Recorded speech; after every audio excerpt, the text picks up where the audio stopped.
21대 대선의 공식 선거운동 어제부터 시작이 됐죠.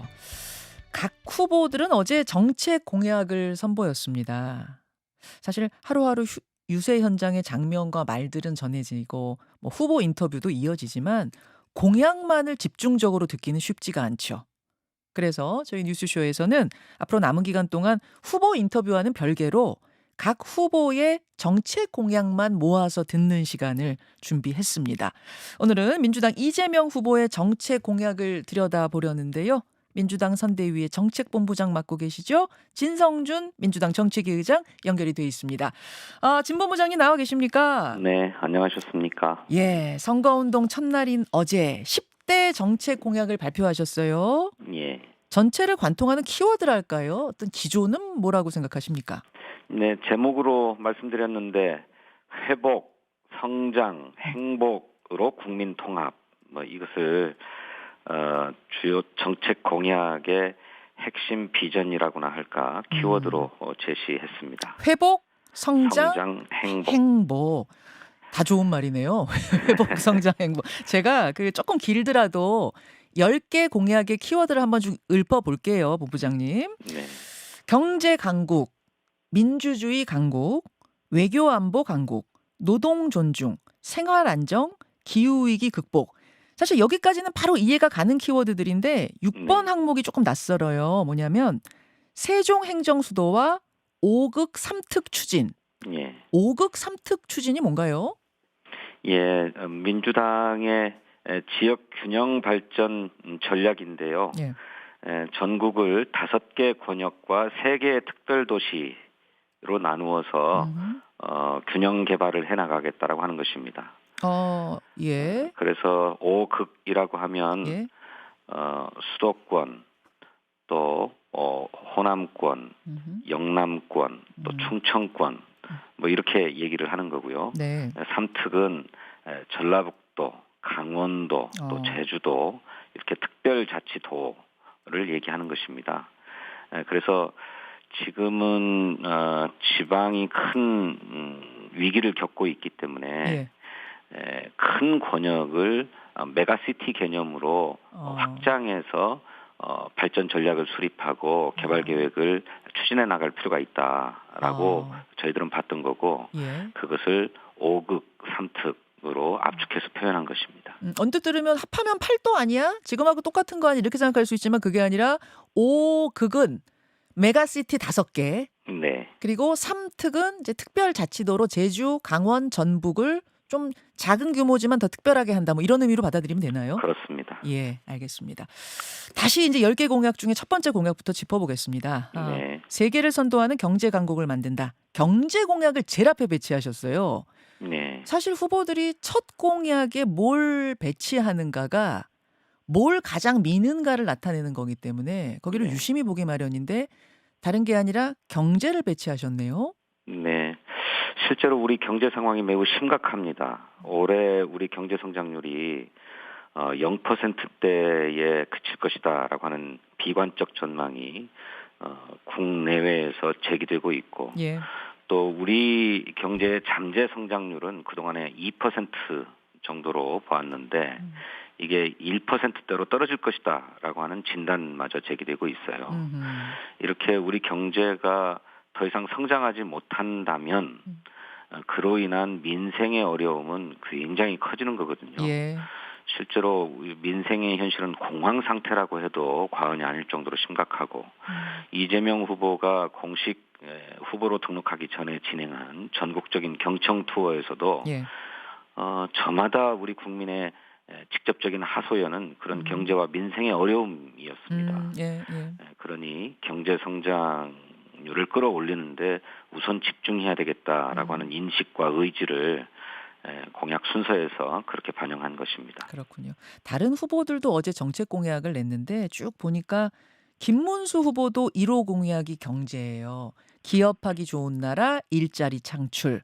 그리고 이제 이준석 후보의 1호 공약은 힘 빼고 일 잘하는 정부 이렇게 삼았던데 이재명, 김문수 두 후보는 똑같이 경제 공약을 맨 앞단에 내세운 겁니다. 이 차별점이 있다면 뭘까요?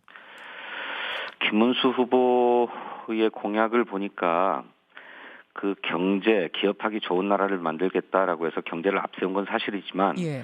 구체적인 산업정책, 경제정책이 보이지 않아요. 어허. 윤석열 정권의 그야말로 무정책 노선을 답습한 게 아닌가 싶은데요. 기껏 내세운 게 자유주도 성장이에요. 예. 저 이런 말 처음 들어보는데 음. 기업들이 자율적으로 기업 활동을 해나가게 하겠다라고 하는 것은 그냥 기본입니다. 근데 그것이 무슨 경제 정책이고 산업 정책이 될 수 있겠습니까? 어. 그러면서 할 수 없으니 뭐 규제 개혁하겠다, 또 감세, 법인세 같은 거 기업 예. 부담금을 줄여주겠다라고 하는 감세 조치를 내놨는데 음. 윤석열 정권의 기존 노선과 전혀 달라질 게 없습니다. 기대할 게 없죠. 윤석열 정부의 경제 노선을 그냥 그대로 받아 이어가는 경제 정책 아니겠느냐 이렇게 보신단 말씀이에요? 예, 그런데 그 윤석열 정권의 경제 정책이라고 하는 것이 예. 무정책 노선이었다는 것입니다. 그럼 이재명 후보의 경제 정책 노선에는 어떤 좀 윤석열 정부와 차별점이 있을까요? 예, 민주당은 구체적인 산업 정책을 가지고 있습니다. A, B, C, D, E, F 산업을 추진하겠다, 지원하겠다 이런 말씀을 오래전부터 해왔는데 우리가 기술 경쟁력을 가지고 있고 이것에 대해서 집중적인 지원과 육성을 진행하면 세계적인 경쟁력을 갖출 수 있는 산업 분야가 있습니다. 가령 AI 반도체가 예. 그렇고 바이오 산업이 그렇고 음. 또 컬처 테크라고 하는 K 문화, 또 방산, 예. 또 에너지 예. 뭐 이런 것들이 우리가 조금만 더 국가적인 지원을 하고 또 국민적인 투자를 해 나가면 세계적인 경쟁력을 갖출 수 있고 또 그것이 전 세계적으로도 미래 산업을 선도할 수 있는 미래 산업 분야이기 때문에 이 분야 산업에 대한 집중적인 예. 육성 지원 정책을 통해서 경제를 성장시켜야 되겠다라고 하는 전략을 가지고 있습니다. 알겠습니다. 지금 말씀하신 것처럼 이제 한 항목이 있고 그 밑에 구체적인 세부 항목들이 이렇게 공약으로 제시가 된 거예요.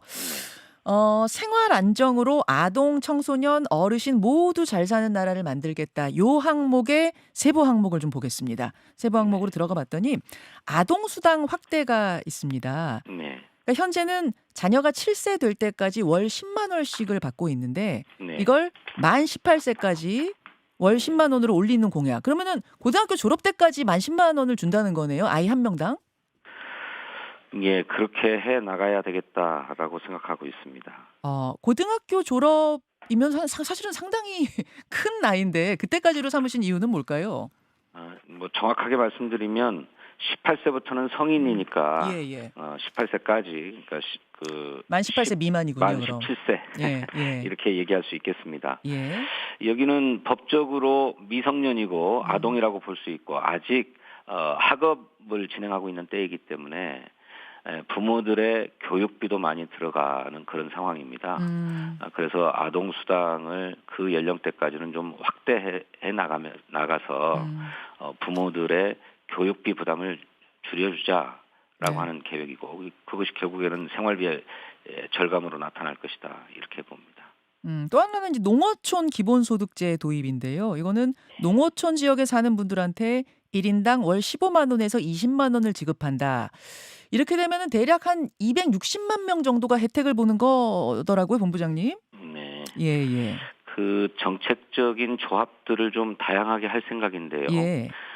가령 인구 소멸 지역의 경우는 직접적인 재정 지원이 좀 확대될 필요가 있다고 생각합니다. 또 한편에서는 전남, 서남 해안을 중심으로 해서는 풍력 발전을 대대적으로 해서 예. 거기를 재생에너지 집약 단지로 개발하겠다고 하는 계획인데 아하. 그러면 거기는 햇빛 연금이나 바람 연금 같은 형태로 농민들에게 기본소득을 보장해 줄 수 있다고 보여져요. 그래서 모든 것을 다 국가 재정으로 뭐 농민 기본소득을 실현하겠다는 게 아니라 다양한 정책적 조합을 통해서 농민의 소득 수준을 높여가겠다라고 하는 계획을 갖고 있습니다. 예. 결국은 이제 앞에 것은 출산율 문제 해결을 위한 방안인 거고 뒤에 것은 도농 불균형 문제, 뭐 농촌의 그 지역 소멸 문제 이런 것을 위한 방안으로 내놓으신 것 같습니다. 네, 그렇습니다. 예. 좋은 취지고 뭐 이해가 되는데요. 문제는 네. 재원이잖아요, 돈. 네. 그러니까 아동 수당을 확대할 경우에는 현재보다 매년 6조 원씩 더 들어간다. 이렇게 추산이 되고 농어촌 기본소득 같은 경우에도 역시 연간 6조 원 정도의 이 재원이 투입될 걸로 보이던데 재원 마련은 가능하겠습니까? 그 아동 수당과 관련해서도 설계를 어떻게 하느냐에 따라서 달라집니다. 예. 제가 음. 파악한 바로는 매년 3천억, 그 다음에는 6천억, 그 다음에는 9천억 이런 식으로 매년 3천억씩 늘어나요. 그것은 나이를 애초부터 처음부터 만 18세 미만으로 하는 게 아니라 단계적으로 올리기 때문에 그런 건가요? 네, 그렇습니다. 예예. 이제 그렇게 해 나가면 예. 당장의 재정 부담이 뭐 크게 일어나지는 않기 때문에 음. 감당할 수 있다고 생각하고 음. 따라서 지향은 네. 만 17세까지 아동 수당을 확대해 나가겠다라고 하는 것인데 그걸 점진적으로 단계적으로 설계하면 예. 말씀하신 것처럼 그렇게 과도한 재정 부담이 발생하지는 않는다라고 하는 것이고요. 다른 정책들도 마찬가지입니다. 지향은 기본소득이라고 하는 개념에 맞게 네. 장기적으로는 그렇게 나아가되 음. 구체적인 이행은 단계적으로 점진적으로 확대해가는 방식을 취하면 재정 부담은 그렇게 크지 않을 것이다 이렇게 보고 있습니다. 네. 예. 그 전 국민 25만 원 민생 지원금 요거 민주당에서 계속 추진하려고 했는데 대통령 거부권에 막혔던 거잖아요. 요거 만약 네. 대통령 돼서 집권하게 되면은 바로 추진하시는 건가요? 그 문제는 집권 후의 재정 상황이나 예. 경제 상황을 좀 살펴봐야 되겠습니다. 저희들로서는 지금 민생이 파탄 상태에 이르렀고 그것의 핵심적인 이유는 소비와 내수가 너무 부진하기 때문이라고 보여져서 예. 국민의 소비 여력을 높이는 즉자적인 처방이 필요하다고 생각하는데 그 문제는 집권 후에 재정 상황이나 경제 상황을 살펴서 판단해야 될 문제라고 생각하고 있습니다. 지금 이것들이 다 증세 없이 가능한 건지 아니면 일정 부분의 증세를 좀 고려하고 계시는 건지도 궁금합니다. 그 문제는 지금 섣부르게 말씀드리기는 어렵네요. 예. 우리 조세 체계가 음. 중산층에게 부담이 크게 가해지는 방식으로 오랫동안 유지되어 왔기 때문에 중산층의 세부담을 낮추기 위한 합리적인 조세 개편이 필요하다라고 저희들은 인식하고 있습니다. 아. 그래서 조세 개편이 불가피한데 그렇다고 한다면 종합적으로 검토해서 네. 이를테면 세원을 넓게 하되 부담은 줄여서 합리화하는 방식의 세제 개편을 통해서 재정을 조금 더 확보할 수 있는 방안도 있을 수 있다고 보여집니다. 그거는 이후에 검토하고 판단할 문제라고 생각합니다. 알겠습니다. 진성준 정책위 의장 지금 만나고 있습니다. 10대 공약 두 번째 항목에는 내란 종식과 K민주주의 회복이 들어있는데요. 그 하위 공약으로 들어가 보면 사법개혁이 있습니다. 온라인 재판제도 도입, 대법관 정원 확대, 그리고 수사권, 기소권 분리, 이건 검찰 얘기죠. 뭐 이런 건데요. 그 수사권, 기소권은 현재도 7대 중대범죄에 한해서만 검찰이 수사권 가지고 있는데 이것을 이제 완전히 분리한다. 이런 의미로 받아들이면 되겠습니까? 예, 뭐 그렇지 않고요. 우리 예. 검찰청법에 따르면 검찰이 직접 수사를 개시할 수 있는 범죄는 두 가지로 한정되어 있습니다. 경제범죄와 개시. 예. 부패범죄로 한정되어 있는데 예. 이것을 시행령을 초법적으로 개정해서 기존과 똑같이 수사 범위를 확대해 놓았죠. 이 때문에 발생한 검찰의 수사 폐해가 막심합니다. 그동안에 많이 지적되어 왔습니다만 정적 죽이기라고 하는 정치 수사를 계속해 왔고 또 제 식구들에 대해서는 철저하게 감싸는 이런 이중잣대를 보여왔기 때문에 검찰의 수사 행태를 바로잡아야 된다라고 하는 국민적인 요구가 높고 차제에 기소권과 수사권을 완전히 분리하자라고 하는 국민적인 동의가 형성돼 있다고 보여집니다. 네. 그렇게 추진하려고 합니다. 대법관 수는 현재 14명인데 이거 장경태 의원이 100명 증원하는 법안을 발의하기도 하셨더라고요. 민주당 공약에서는 어느 정도 증원을 구상하고 계시는 걸까요? 증원 규모를 구체적으로 공약하기는 어렵고요. 그동안에도 대법관 수가 너무 부족해서 3심의 예. 재판 지연이 굉장히 만연해 있었거든요. 뭐 1년, 2년이 가도록 확정이 되지 않아서 예, 예. 법원에서도 상고법원을 별도로 설치할 필요가 있다라고 하는 요구를 계속해 왔습니다. 그래서 상고법원을 설치해야 된다라고 하는 요구도 높았는데 차제에 네. 아예 대법관을 증언함으로써 이런 재판 지연 사태를 해소할 수 있지 않을까 그렇게 보여지고 구체적인 증언의 규모는 조금 더 법원과하고도 협의를 하고 네. 또 뭐 실제적으로 재판 지연 사태를 해소하는데 필요한 증언 규모는 얼마나 되는지를 판단해봐야 될 것 같습니다. 알겠습니다. 김건희 여사 일가의 특혜 의혹으로 중단됐던 양평고속도로 사업 이번 대선 공약으로 재추진한다 이런 보도도 있었는데 이것도 맞는 건가요?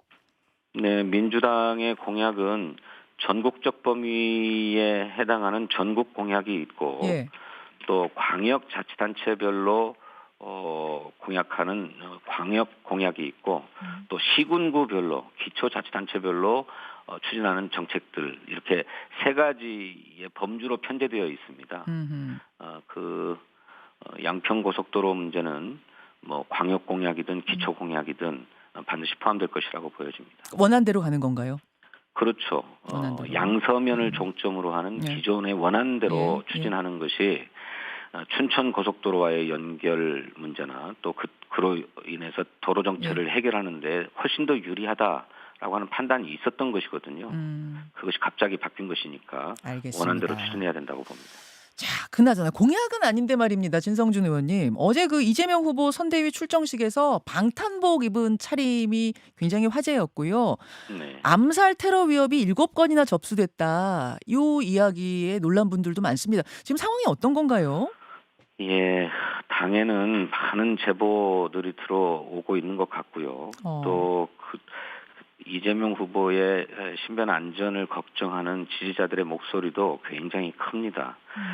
그 암살 테러 제보가 7건 접수됐다는 게 아니고 그 7건은 경찰이 수사를 하고 있는 건입니다. 아, 그렇습니까? 제보는 그보다 훨씬 많죠. 그게 그냥 걱정된다 정도가 아니라 구체적인 것들이 좀 들어와요? 네, 그렇습니다. 그래서 예. 저희 당의 김민석 수석 최고위원을 중심으로 하는 예. 테러 대책 TF를 운영하고 있는 그런 상황입니다. 제일 그 좀 들으면서도 이거는 정말 위험하다 했던 뭐 이런 것들 좀 구체적으로 소개해 주실 수도 있나요? 제가 구체적인 제보 내용까지는 알지 못합니다. 그런데 사거리가 2km에 달한다는 그야말로 저격용 괴물 소총이 밀반입되었다라고 하는 제보까지 접수되고 있으니까요. 사거리가 몇 킬로? 4km요? 2km. 2km. 사거리가 2km에 달하는 총이 밀반입됐다고요? 네. 그야말로 전문 킬러들이 쓰는 저격 소총이죠. 근데 그들이 이제 이재명 후보를 노린 거 아니냐라는 그 부분까지도 지금 제보가 들어온 건가요? 글쎄 그것까지야 그렇습니다만 그런 소총들이 이 시기에 밀반입될 이유가 있는가?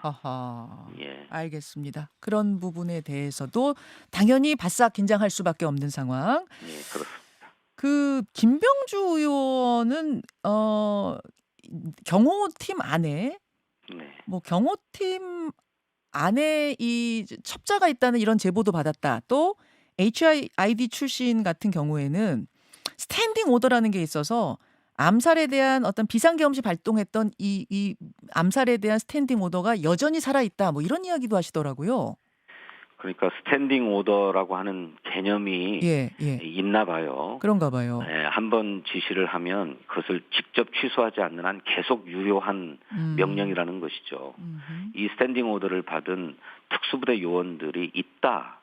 그리고 이 특수부대는 주로 오비 요원, 이미 군에서는 제대했지만 군과의 관계를 갖고 그런 활동들을 하고 있는 요원들이 있는데 그네들이 그런 스탠딩 오더를 받고 있는 상태다라고 하는 제보가 진즉부터 접수되어 있습니다. 알겠습니다. 이런 상황들까지 전달하면서 오늘 인터뷰 마무리해야겠네요. 민주당 진성준 정책위 의장님 고맙습니다. 네, 감사합니다. 김현정의 뉴스쇼는 시청자 여러분의 참여를 기다립니다. 구독과 좋아요, 댓글 잊지 않으셨죠? 알림 설정을 해두시면 평일 아침 7시 10분 실시간 라이브도 참여하실 수 있습니다.